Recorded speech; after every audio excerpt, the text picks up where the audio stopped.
Morning, Jack McGrath with NakedTrader.com. Well, we've seen buying since early this morning. 65s have been the trade in front March so far. It's the slow grind is what we're seeing, and not a lot of activity. The housing data was a little bit on the soft side, so market has remained bid this morning. We start with this red March. I sent out the chart yesterday with levels. It's all about the levels. So today, I keep an eye on 07 as your kind of a pivotal area. If we can get back below 07, you'd be looking for a trade back down towards the lower end of the range. Last night's low is 4.5. Remember, the weekly pivot is 04.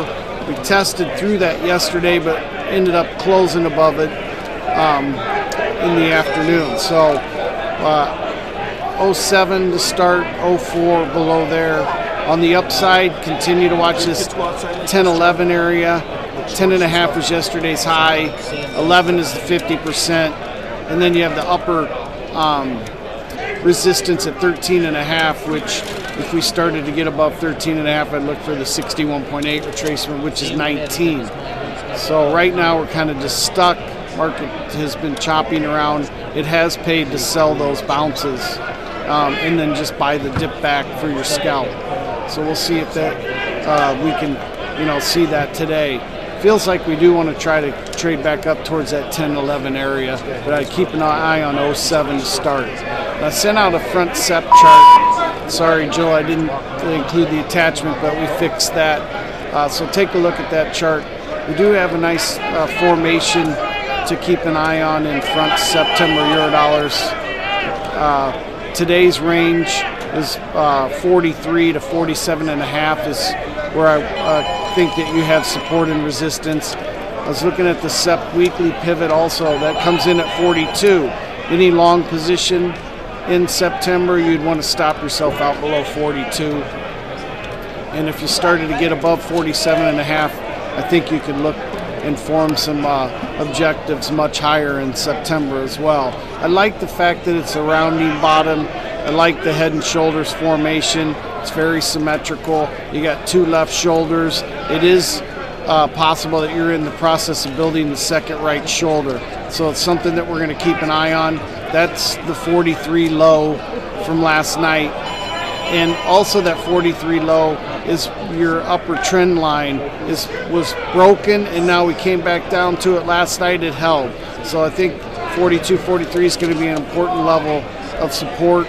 And if we started to get below there, you'd want to stop yourself out for the next leg down, which could just be finishing the second right shoulder. So it's something that you got to watch. Above 47.5, I think, is positive, and you'd look for more upside. So that's something that we got to keep an eye on. One thing notable, what we're seeing the last couple of days is put buying and put stupid buying and put spread buying in front March. Now, I have a feeling that is coming from more volatility in Europe, where if their problems, which they have, there's no doubt that there's not problems, but it seems like LIBOR is not being affected. Now, there was a time last year where we did see the sell-off in the front end where these downside puts spiked up dramatically. So I think to have those on is not a bad idea. You can look at the June 92-95 put spread for June expiration for 3 ticks.